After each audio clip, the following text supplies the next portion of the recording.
بسم الله الرحمن الرحيم. هل أتاك حديث الغاشية وجوه يومئذ خاشعة عاملة ناصبة تصلى نارا حامية تسقى من عين آنية ليس لهم طعام إلا من ضريع لا يسمن ولا يغني من جوع وجوه يومئذ ناعمة لسعيها راضية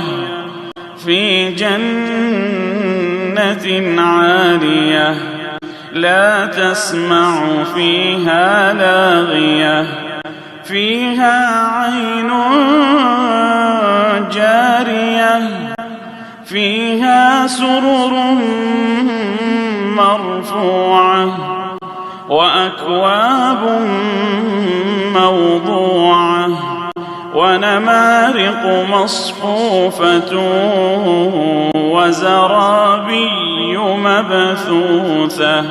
أفلا ينظرون إلى الإبل كيف خلقت وإلى السماء كيف رفعت وإلى الجبال كيف نصبت وإلى الأرض كيف سطحت فذكر إنما أنت مذكر لست عليهم بمسيطر إلا من تولى وكفر فيعذبه الله العذاب الأكبر إن إلينا إيابهم